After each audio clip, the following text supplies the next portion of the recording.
Hey guys, and welcome back to Mangotology. If you're new here, let me introduce myself to you. My name is Steven Mango, and I'm an ex-Scientologist that works here on YouTube to expose Scientology. So if you want to stay up to date on all my videos, please make sure to go down below and hit that red subscribe button and turn on your bell notifications, and you'll get an alert whenever I release a new video exposing Scientology. Today's video is sponsored by the Coldest Water.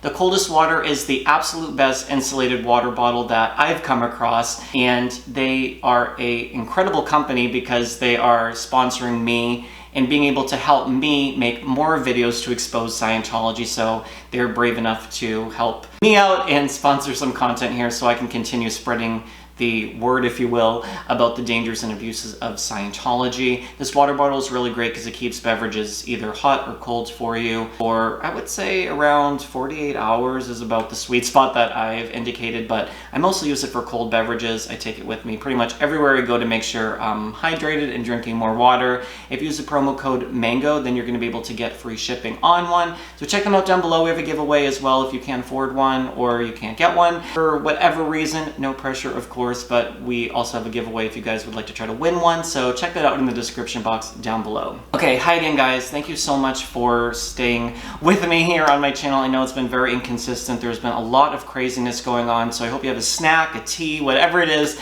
to be able to hear these updates, because some of them are heavy, some of them are crazy, some of them will hopefully have a more positive spin on things, depending, I don't know, there's been so much going on with Scientology continuously affecting my life here in 2020. We're going to be talking also, I have a little bit of a rant, if you will, about Ben and Michael's Scientology infiltration series. Those are the guys that have been going undercover. We're going to be talking about that. So there is a lot coming your way here in this video. So if you've been on this journey with me for a while, then you can get an update on things. If you're new to this journey, you can kind of hear about how Scientology continuously affects your life, even when you leave. So, as you guys know, I did like 2 very recent interviews here on my channel. I did one with Ben and Michael, which we're going to be talking about in a few minutes, and one with an actor named Joe Filippone. Now, Joe initially wrote to me wanting, my advice and stuff about his acting class that turned out to be run by a Scientologist. And the Scientologist is running her own acting school outside of Scientology. Again, if you guys want to check out the interview, it's very interesting. It's here on my channel, but she has a lot of really crazy control mechanisms on how she runs her acting school, along with Scientology terms and principles, and it's a heavy video because, of course, Joe gets disconnected from, and he was involved for several years, and I spoke to him on Instagram, everything was, going well, and I invited him to tell a story here on my channel to have the upper hand and the power to help other people. And that's why I initially did my video when I first came on YouTube exposing Scientology, because I wanted to help other people steer clear who may not necessarily know what they're getting involved with. And with Scientology now, there's so many people exposing Scientology or who have come forward about Scientology, but no one's ever really come forward about the Gloria Gifford acting school, right? So I'm like, hey, this could be a cool opportunity to warn young actors. I always think about myself at 18, 19 years old and coming to a big city like LA and not knowing what to do to get my foot into the entertainment industry. So I invited Joe over. He was hesitant initially, of course, because this is a very new recent thing. It's not like he was out for a very long time. And he came over, and I know this sounds like almost like a resentment or something. It's absolutely not. I am so glad I put this video out there. I am not ashamed of what I did. This is just a story about how Scientology continuously tries to harm my life because of my decisions to expose them. I'm putting myself on the forefront here. On the, what do you call it when you're in battle and you're in like the forefront of the battlefield, I guess? I don't know. But that's what I do by making these type of videos. So Joe came here for a couple hours, and it was, I think, a very cathartic experience for him to tell his story. I hope so, at least. And we made the video, I edited it, put it up on my channel, and I felt good about it. I felt it was good for him to be able to tell his story, and it was good for me to, again, warn people about other sort of businesses and people who are controlling or running their own cults or using Scientology to, again, harm people's lives. And within, I would say, like 24 hours or so, I got an email from Gloria's acting school. And one of her student advisor people sent me a quote. If I find it again in my email, I'll place it in here for you guys so you guys can read it or see what they had to say.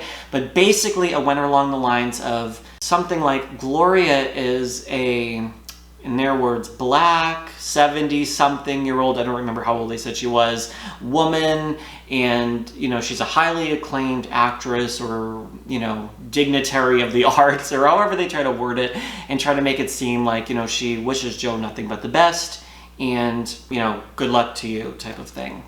And I'm like, a little weird, but especially because they were trying to use her race or her age, and it has absolutely nothing to do about that. It's about that she's running this acting school that's ruining people's lives.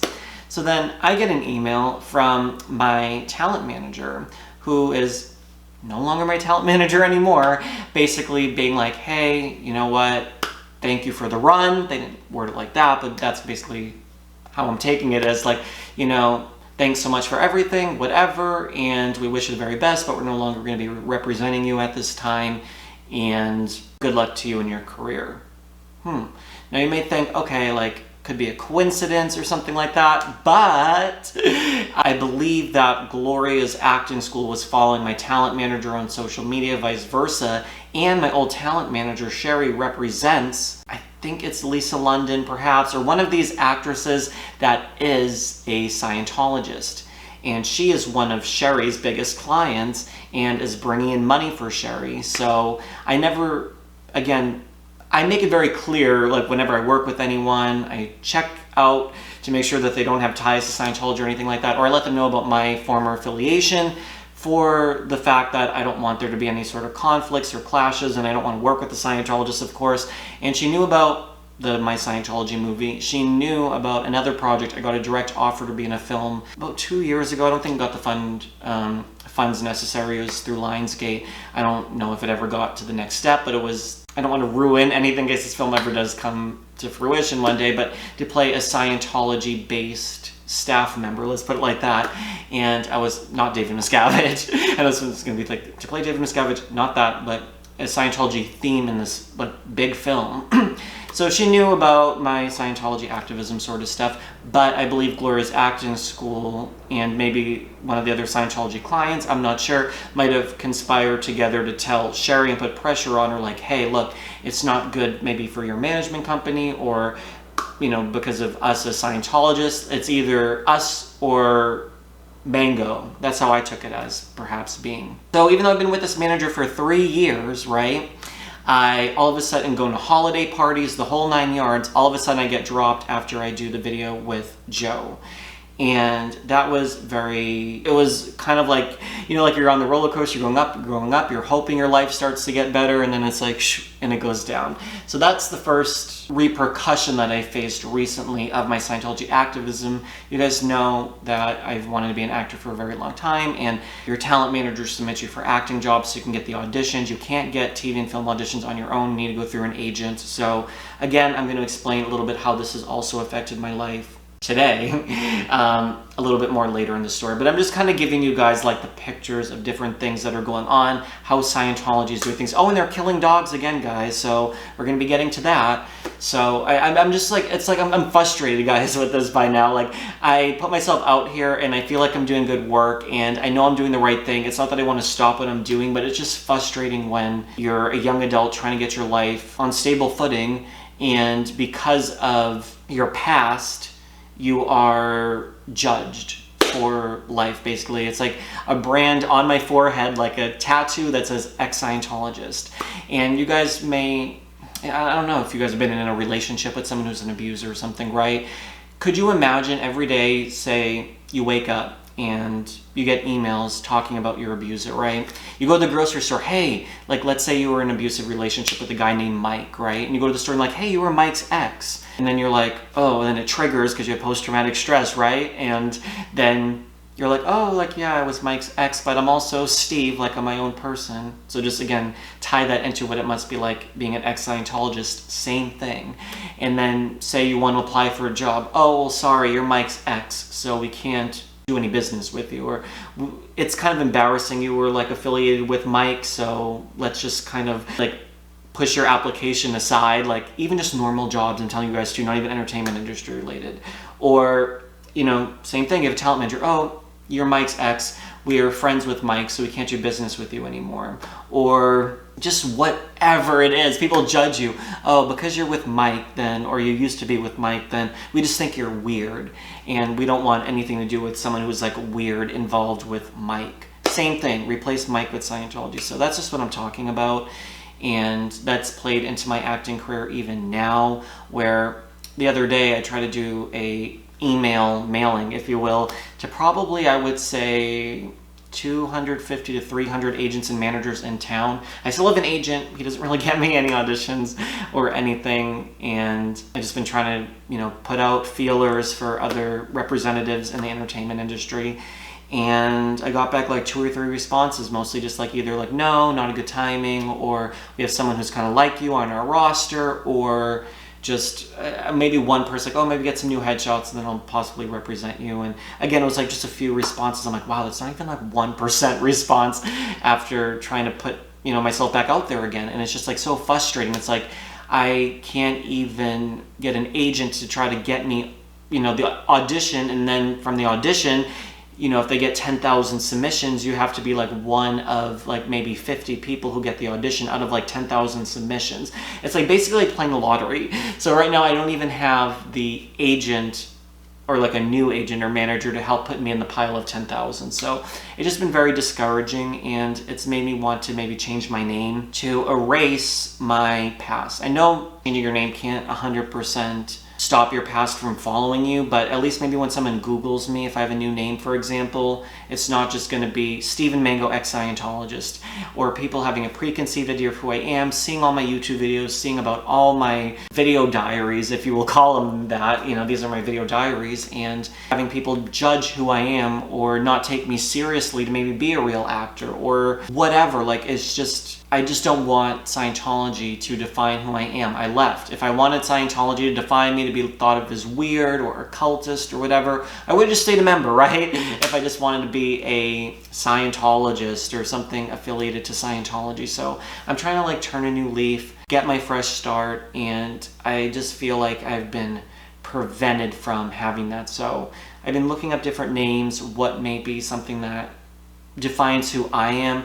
My name also is the same as my father's, and if you guys don't know, I've been kind of disconnected on my own terms from my family, my mom, my dad, my sister, for personal reasons, but it's been like that for a couple months now again. And you know, my parents are very embarrassed by me. They don't want me to expose Scientology. They think it's so crazy and weird, and they're like so ashamed. They've told me to change my name too, and this is not why I'm doing it because of my parents. I want to do it just for myself, to feel good about myself and to feel like I just have my own new identity and everything like that. That's not being a ex-Scientologist, that's not being affiliated to my dad or anything like that. And my family is abusive over my whole entire life, so I just don't want that to define me anymore. So they've told me to change my name, like stop exposing Scientology on the internet, you know, you're embarrassing the family name, like that whole sort of thing. It's like, you know what, maybe I'll just change my name. I'll keep Steven Mango for my activism work. I don't know. I'm just trying to move on to have like a happy, healthy life that's like with my husband, with my dogs, like quiet, peaceful. Like, I'm tired of having my life interrupted by my past or my YouTube or anything. I still want to do this, like this is still my passion, but again, we'll talk about that more at the end of the video. I'm sorry for talking fast and rambling and just like vomiting all my feelings onto you guys, but you have to see like the really real reality. I'm not going to paint my life here for you guys as like I have this perfect, happy, picture perfect life that other ex-Scientologists do, that are like, I left and now I have a company, or I have like millions of dollars of business that I'm doing once I left Scientology. Like, that's all great. Maybe for a handful of like 2 or 3 of them, that's the case. And I'm sure you guys could even think about who I'm talking to. Like, great, that's amazing. Like, that's so wonderful that you're able to have like a happy, successful life. But there are a lot of ex-Scientologists like myself that like make their living exposing Scientology, right? Or don't, or haven't been able to move on 100%, or who do have complex post-traumatic stress disorder. So there's a very real reality of what we experience. And this is what we're going to be talking about when we're going to be transitioning to the story about Ben and Michael and their undercover videos exposing Scientology. It's that like there's real people like us that lives are affected by putting what I've put on the internet about Scientology out there, and I suffer the repercussions 7 days a week in every aspect of my life by doing this work. Like my life gets ruined to try to do the right thing, and then there's no one there to save me necessarily. So I'm just trying to show you, like a lot of ex-Scientologists have even said to me, like, you can't let Scientology see that side of you. Like they have to think like you're winning and they haven't gotten the best of you. And it's like, they haven't in a lot of ways. Like I still have a nice house, I have my husband, I have my dogs, I have other things in my life, new spiritual identity that I've kind of incorporated into myself. So like there are some things, but I'm telling you about like what it's like in the destructive nature, how it's like 7 years since I've left Scientology and my life in a lot of ways has sucked more than ever, but it's as a direct result of what I'm doing here. It's not just like I left Scientology and I'm blaming Scientology all these years like down the road, you know, when it's not directly tied. It's like, no, there's still a lot of direct ties of how Scientology has managed to infiltrate and effectively try to stop me from what I'm doing here and talking to you guys about today. So this takes me into talking about the Ben and Michael undercover series. If you guys don't know what I'm talking about, Reckless Ben is the name of the YouTube channel. Ben and Michael are friends and roommates, I believe, and they've gone undercover with spyglasses and have had a 8 out of 10 parts released of a video where they went undercover in Big Blue. They've joined the Sea Organization. They exposed the purification rundown, their registrar cycles. They've shown being in auditing or interrogation sessions in ethics. They've shown a lot of like really revealing footage about Scientology. And how do I put it? Okay, to me it's insincere and not really genuine, and it kind of bothers me a little bit by what they did. They've shown up to my house without my permission. There's like a lot of different things that I'm about to talk about. I'm trying to think about like where to start. So I saw their first couple parts, even though they had like some gay baiting and some things that was like a little bit weird. And they have like these skits that they do in their videos, which are funny, but basically they're like two prankster guys is how I take Ben and Michael, and they want to be like Nelk. Look up Nelk if you guys don't know who Nelk is. They're like those prankster college guy types that do all sorts of crazy stunts and trolling and different things to get views on the internet. So I kind of take Ben and Michael as guys who are trying to be like that in a way. And they're cool guys. I like Ben and Michael. Like if they're watching this, like this isn't shade, but I need to explain how I feel about them and about this situation with their videos. And they have like serious, like good footage. Like if they got this footage and made like an hour-long expose on Scientology, it would have millions and millions of views, and it can maybe actually effectuate some change. Even though in California, you're not allowed to record people without their authorization on their private property or anything like that. You have to ask the other party and say, hey, you're being recorded. I actually went undercover with my ex-friend Allie at Big Blue a couple of years ago. We had spyglasses. I actually went on course. We did training routines. I showed regging cycles, everything. But I never could release it because it's actually a crime in California. You can be brought away in handcuffs if they decide to press charges on you for filming them without authorization. And for me, an ex-Scientologist, don't you think Scientology wants that to happen? Don't you think they want to brand me as a criminal and show me like in handcuffs doing some sort of crime against Scientology or interrupting religious service? That's actually, again, something they can call the cops on if you're at a church. And again, regardless if you or I, you know, we both may think us watching this or us having this conversation, it's a one-sided conversation, but us having this conversation, we may agree Scientology is a cult, but they have the religious status by our government in the United States. So, you know, again, it's a religious service that filming undercover, I can't show that. So I had to scrap that project a couple years ago.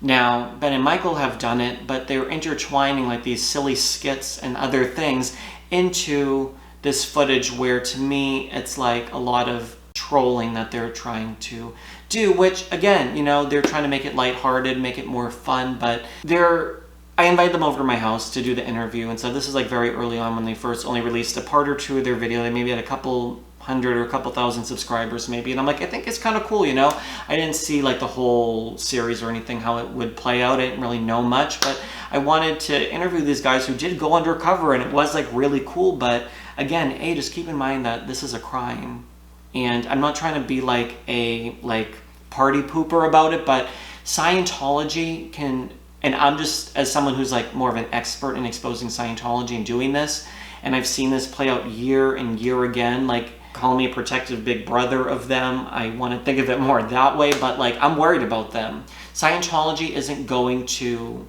you know, the first video that comes out, file charges on them. What Scientology can do is like bury these guys underground, like 100%, like off these guys first. Second, they have billions of dollars. What are these two guys who maybe have a couple $1,000s, you know, in ad revenue from this going to be able to do to go up against Scientology, you know? Scientology can bankrupt them 100 times over. Follow them, harass them, sue them until they're dead, essentially, right? And I hate to make it sound so dramatic, but that's what they do. They build cases on people. So say, for example, when I protest, they go out and they film me doing it, right? So if they want to build a case, like when I've called the police against Scientology, they want to show the cops like 100 different instances of me protesting to build a really solid case to try to make it seem like I'm harassing them or stalking them or interrupting religious service or whatever they want to claim. They're not going to be able to have an effective case if they only show me protesting once, right? Same thing. They want them to put out the 10-part video series. They want them to go and show up at Scientology's doorstep, and they want to have a case that's strong enough so when they do contact law enforcement that's in cahoots with Scientology, then they could have an effective case to, you know, put these guys behind bars or sue them or whatever Scientology does have planned for them. So it's just something that, yeah, maybe right now Scientology hasn't done anything. It doesn't mean that, from what I've seen, look at Angry Gay Pope, look at some of these other people who've gone undercover or have had pending litigation with Scientology, with restraining orders and other things that Scientology has done. Scientology can go and issue a temporary restraining order on them, go to court, and then, you know, erase their videos from the internet and have them not be able to ever show up at any Scientology or within a certain number of feet. Like, there's a lot that Scientology is able to do legally, especially because Scientology did not authorize these videos being put out. I think that it is great that they were able to show this footage, and they've exposed Scientology to such a degree of what Scientology is doing in 2020, like the different claims and stuff. Of course it's interesting. Of course it's wonderful that there's this footage that is like revealing and exposing Scientology. Like, yes, I think it's great. But on the other hand, like as I think about them, like legally, like this is not on the up and up. And I want to, you know, risk having a record based on, you know, Scientology just being able to do that against them, then I'm hoping not, but I think that there's a very real case that that could happen. So besides all of that rambling, still a point to it, they come to the house, right, and they're making very light of something that has really affected thousands of us, right, or maybe more people than that, tens of thousands, if not more, of us who have suffered at the hands of Scientology in one way or another. Like, all the stuff that I've been telling you guys just in the beginning of this video is like not even scratching the surface of this whole entire video. And my life has been ruined in a lot of ways by this church and what's going on. And here are two guys that were never in Scientology that go in with spy glasses and are laughing here on this very couch, laughing and like, oh yeah, it's about Xenu, right? And just like making it like a college prankster sort of thing. And it's like, this is so personal to me, of the brainwashing I underwent and the loss that I experienced from having to leave, and then like the aftermath of everything that I've gone through. And not only just me, but all the other ex-members you guys know of. And here are two guys that are laughing that don't really know like what Scientology really is. They went undercover a couple of times, and they're just making light, laughing about it. And what's going to happen is they'll make their videos. They've already made about, from Social Blade, maybe around $10,000, maybe more. They've done an Indiegogo fundraiser, which we'll talk about, raising like $3,000. So say they made like $10,000 to $15,000 on this. They'll go, they'll smoke a cigar, so to speak, right? And In a couple months, they'll be moving on to the next prank or the next video or whatever, and they'll never have to, unless Scientology goes after them like I was just discussing to you guys, they'll get away maybe with a scratch on their leg, so to speak, right? And a couple months or a year down the road, they'll never have to think about Scientology again. Their mind is not haunted by the experiences of Scientology. Their mind and their family and their friends and their jobs, like, it's not going to be affected like other ex-members are affected by the Church of Scientology. So, you know, when they were here, and I think they were cool guys, like I said, but I'm just worried that Scientology is going to either come after them, they're going to shut down their channel, they're going to go to jail, or something crazy will happen to them, because Scientology builds cases. They don't just go and sue, or they don't go and, you know, call the police on the first instance. They wait, and they're going to say, hey, look at all these videos, look at the damages we sustained, and this is how Scientology operates. And, you know, they're sitting on my couch laughing about Scientology, joking, thinking like, oh, it's about aliens, and ha ha ha ha ha. And I just feel like their attempts to make this video are insincere at best for wanting to like expose Scientology. I think it's just a way to get views, a way to make money, a way to mock them, a way to get a lot of subscribers really quickly, and then they'll move on to their next target. And, you know, there's people like me all these years later, first getting involved in Scientology in 2009, it's 2020, and I still have a lot of residual effects of my time in Scientology. I know I sound resentful talking about it. Maybe I am a little bit, now that I think about it. I don't know. I just think that, you know, putting all this footage out there, and I don't think that I think it might be a little bit like a naive thing, or thinking that they are invincible maybe. I don't know. But they're not going to suffer the long-term effects because they don't really even know what Scientology like necessarily is. And I feel like in later videos they wanted me, we did a whole interview that they never posted on their channel. They interviewed me for their series, I guess, right after I interviewed them for mine, and they never posted the video of us. And maybe because it's too serious of me talking about what the real nature of Scientology is. I think they just kind of want these silly, lighthearted things where they could put little pranks in. And I think that's what that was. So then they wanted to film with me, and I'm telling you guys, it's triggering to talk about Scientology. No matter how many times I do it, it still sometimes is difficult for me to do this. So they were talking about either coming to my house or me going to their house to do a video showing the training routines, which I told them about. For example, stand up, sit down, with like the ashtrays and like things that I thought would be kind of fun that they could put in their video if they were trying to show them like crazier sides of Scientology that could be eye-opening to put in their video. And Ben kept writing to me over and over and over and over again about coming over or like filming it. It won't take long, whatever.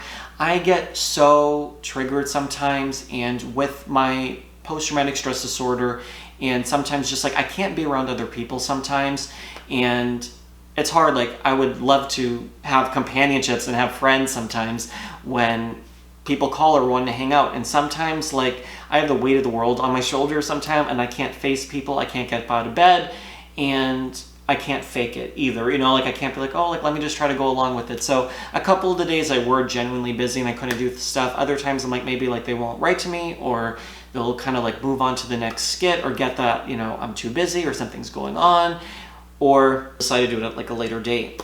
So we were having a dinner one Sunday night with my friend Caroline, and I've known Caroline for like a number of years, and my husband Jeff, and Jeff ended up having to go to a store, like he had to pick something up, so he ended up leaving for a period of time, and Caroline and I were hanging out, and we decided to like walk her out, whatever, and there was a lot of cars like parked up my street and stuff. I'm like, that's weird, like it's kind of late at night, I live in a very private neighborhood. And I said goodbye to her.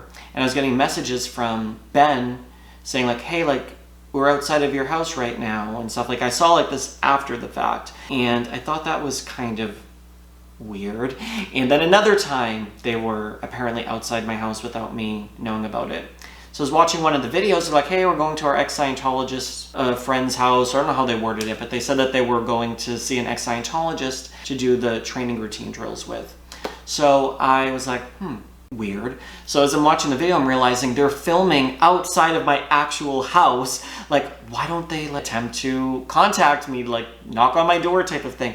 I just thought it was so weird. But I do have a front gate, so that does keep out like anyone from coming onto my property, of course. So I guess you kind of can't like knock on my front door, but it's like, why don't they film their skit where they live? Like, why are they coming outside on my actual home, like outside on my actual street to film their little segment? Because it's not like they were incorporating me into it. So they were like actually filming outside my house. So this is what I'm saying, where it's almost like it's such a joke to them. I just felt like my privacy was invaded, because I don't like live off of like, say this is Hollywood Boulevard. I don't like live like right off the street. I live like way up in the hills. So I just thought it was, again, like I felt like uncomfortable, like again, like I'm a monkey or something, like using me and as like the ex-Scientologist, like I'm almost like you're watching me in like a fish tank. That's how I feel like sometimes. And I said no to another production as well to filming, because it's like sometimes I just hate feeling like I'm like a dancing ex-Scientologist monkey for people. And that's how I kind of felt with watching that scene of Ben and Michael outside my real house. And I saw my husband drive down the street in their video. It's around part 4 or 5, like around like 17 minutes into one of their videos. And again, it was late at night. It's not like they showed the front outside of my house, but I just think like, it's like, wow, people just treat me like just like their dancing monkey prop that they can film. And it's like, this is my real life that I'm struggling to deal with because of Scientology, and people almost like want to monetize or capitalize off of it. Sorry for the long-winded rant though, guys, about this Ben and Michael situation. I wonder what you guys think about their series and stuff like that, and about the situation. But anyway, same thing. There's another production. It was a TV show that was filming overseas. They were coming to America. They wanted to film with me. I think they might have filmed maybe with like Karen De La Carriere and a couple other ex-Scientologists, but they wanted to film with me, and they were like, hey, like we're going to show up outside Celebrity Center with you. And they had like all these different ideas. And it's like, you know what? You can come here to America, film, like I was just saying about the dancing monkey thing. Like, you're getting to use me to film. So you know Scientologists and the security guards are going to come outside. You know that they're going to see me filming a television show, or see you guys filming a television show with Mango. They're going to go back to whatever country that they were coming from, right? And then who's left to be stalked, harassed, abused, and dealing with the aftermath? They can turn off their camera, go home, millions, not millions, thousands or tens of thousands of miles away. And here I am left minutes away from a Scientology org, dealing with OSA, dealing with Scientology. And it's one of those sort of things where I had to put my foot down and say, hey, no, like I'm not going to film it. Because I just felt like they were trying to like almost put my safety at risk, because Scientology is now killing dogs again. So as you guys know, Scientology allegedly, because again, I have to be careful with my words, poisoned my dog Phineas. And that was about 2 years ago or so now. And it was one of the most devastating things that my husband and I had to deal with. He was like our child, and poor Phineas had to suffer at the hands of Scientology because of my work here exposing Scientology. And again, I try to be brave. I try to act at times like, you know, hooray, like we're attacking Scientology and we're winning over Scientology. And sometimes, you know, you can't win. And that was a very tragic example of that, where they killed one of my family members, allegedly. And now, I believe it might have been Chrissy Bixler's second dog that was poisoned by Scientology, or a friend of hers, or, because I know her dog, she was one of the accusers, or is one of the accusers of Danny Masterson, one of the ex-girlfriends. And I don't think they were married. No, I think they were just like boyfriend, girlfriend.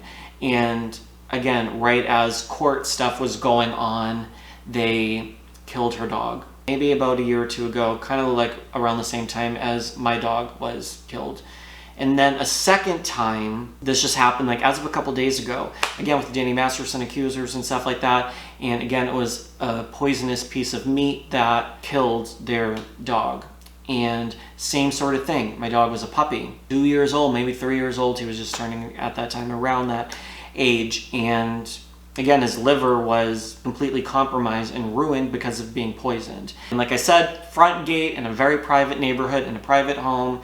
And as I'm speaking out very aggressively against Scientology, this is what awaited me, was my dog violently sick for 2 days. So that happened. And that's, again, tying into what I was just saying with the Ben and Michael stuff. Like, other people don't you guys can watch, you guys can learn, you guys can be enraged, and it's draining to someone like me to put in all this effort and energy to see that there's ties with the police to Scientology, there's ties in the government, they have tax exemption as a religious organization. There's nothing more I can do than speak out and try hard to educate all of you guys who watch these videos.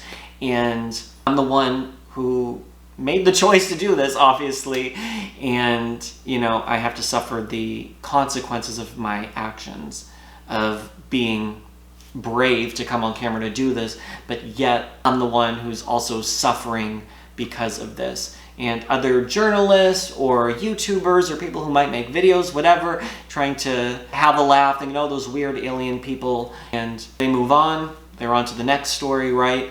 And then there's people like me who suffer because of it. I've had a lot to say so far, guys. I can't believe like it's already so long. Thank you so much for staying tuned to this video. So the next thing I wanted to talk about. So yeah, I've been just trying to like figure out like what do I want to do. Like honestly, YouTube, whether it's this or the beauty drama stuff, like putting my life out there has been very difficult, as you guys have been hearing about. And I love YouTube. Like I'm thinking like I either am going to double down, do a ton more YouTube, make my personal channel. I have a beauty channel that I'm going to be coming out with, like testing out like cosmetic beauty treatments and like so many really exciting things for that channel that I've been wanting to do, and a podcast. Like I'm either going to double down and do more YouTube or like completely move on. My acting career, as we've just established in the beginning of this video, is going absolutely nowhere. So even when recently I couldn't really come on camera to make videos, guys, I've just been like stressed and drained beyond belief. Whether it's here or on the drama channel, I'm overdoing beauty drama, guys. It's so toxic, and I don't want to put myself into that mess anymore of the beauty drama world. There's a positive side to YouTube. I can start to build and establish, but I've just been so depressed. I can't get out of bed a lot of the days, and it's just affecting my life in a number of ways. And I've just been feeling like just completely emotionally drained. I'm going to a lot of like meditations and doing like other spiritual stuff, which has helped. But again, like even right now talking about all this stuff, like I'm very, very triggered. And I'm trying my best, but I've been like looking into other things. Like when I've been excited about like acting again, boom, my agent drops me, boom, I do a mailing and no one wants to sign me. So it's just been like a tough reality. Like, should I keep doing the acting stuff? Like no one's giving me any opportunities or giving me any help in my acting career. So I'm just kind of like stuck, not booking or getting any auditions or anything. So it's almost like a tough pill to swallow. I went back to doing background and stand-in work on television shows and movies. I went back to my old agency to sign up. I went back to Central Casting and I got new photos and everything like that for that. And I've done a handful of jobs. As you guys have seen, if you follow me on social media, I did a thing with James Corden, a little cute little sketch comedy thing I did with James Corden, and I filmed a couple other little things. Not booking the jobs like I used to, where I was able to make a living doing it like 5-6 days a week, where I was making $60,000-$70,000 when I was a teenager, or like 18-year-old, doing it like I used to. So that's also been really stressful, because that's the only other like backup job that I've ever had. Like, oh, I need to make money. Oh, I can always do background work on television shows because I'm in the union, I can make money doing it, but maybe it's because I'm a little bit older now. Maybe I don't look as young to play high school aged anymore. I don't know what it is, but I've only booked a handful of jobs so far. So it's been really stressful because I need the money and I need to be able to support myself, and I don't know what to do because I'm not doing as much YouTube anymore. So it's just been really stressful with that. So I've been trying to think like, what do I do? But I have gotten a number of jobs. It has at least put some money in my pocket, but that's why maybe I should start a Patreon, making more exclusive content, or I don't know what to do, because I went to a community college here in LA to figure out about going for nursing. As I've told you guys, it's something I've been wanting to do because I'm interested in like plastic surgery, dermatology, Botox, fillers. Like that's the type of nursing I want to do, is like beauty treatments. And again, to get a bachelor's degree, I don't have any college credits, and to do all of that is a huge undertaking. But I took the step to go to the community college, and the amount of courses you have to take is like unreal. But I'm like, okay, I can get started on doing those courses. Even though I'm not good at science, I'm not good at like chemistry or any of that sort of stuff, or biology, it's like I would have to like really put like all of myself into going to school to do that, because it's so out of like the creative realm of what I like to do. If I wanted to get like a stable job doing like beauty nursing for like a plastic surgeon. So I was like talking to the admissions person, getting all the courses and everything I would need to do and figuring out the schedule. But they're like, and this is what I've learned, is that in California, it takes 3 to 5 years to actually get in. Like there's waiting lists. So once you do the prerequisite courses, you have to wait 3 to 5 years just to get into the nursing program, just to go into the nursing school for another like 2 to 4 years alone. So it's like, wow, this could be like another anywhere from 2 to 6 to 8 year process just to do it. So it's like, wow. And then if I wanted to go to school, it would be difficult because I wouldn't be able to do the background jobs, because you have to make yourself available like 7 days a week just to get like 1 day on set. So if I'm in school 5 days a week, I wouldn't be able to make money doing the background jobs, right? So just getting a normal job, I don't have that regular work experience. And I wanted to establish my life 10 plus years ago, but again, I got into Scientology and got distracted for so many years that now I'm 28 going on 29 and I don't have the work experience. I didn't go to college because I didn't go because I wanted to be an auditor in Scientology. And yes, I wanted to be an actor and all these other things too that didn't really work out. So I'm just in a place where I'm just like so overwhelmed that I don't know what to do, because I want to go to nursing school. Like even if it would take a couple years, there are a lot of different things that are like in my way to doing that. But if I wanted to go for like a for-profit school, you get in right away, no wait list, but it's anywhere from 60, well, that's just to get a 2-year degree, but it's about 120 to 140,000 for nursing to go to one of these like for-profit schools, which is nuts. I don't necessarily want to do it that way, but even if I did, I don't have good credit because I ruined it with Scientology all those years ago, and it still has my credit score tanked because of things still being in collections. Even though I thought I paid off everything, there's still things that have ruined my credit so badly that it's like my credit score is like a 400 or something, like completely still destroyed from past credit cards and things that I found out about that Scientology took out that I didn't know about, and they rang them up, and there's just a lot of craziness with that. So I don't know if I'm going to be going to nursing school anytime soon or not, guys. I thought that I'd have like more positive stuff to talk about so far in this video. It's too long. I'm going to be basically ending it off in a second, but I'm just telling you guys about like the aftermath of how Scientology is still affecting me to this day. Like, yes, I wasn't in Scientology my whole life, but I was in a couple years where I ruined my finances, I ruined my credit, I ruined job prospects. I'm still known as this like ex-Scientologist, so it makes other employers or other people look at me in a negative light.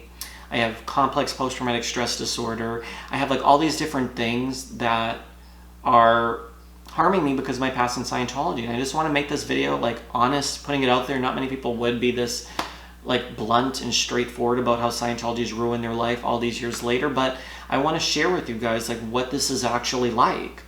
And yeah, my acting career, because I decided to make a video exposing Scientology, a Scientology run acting school rather, my talent manager dropped me, so that's harming my acting career that I was working on bringing back to life from the dead.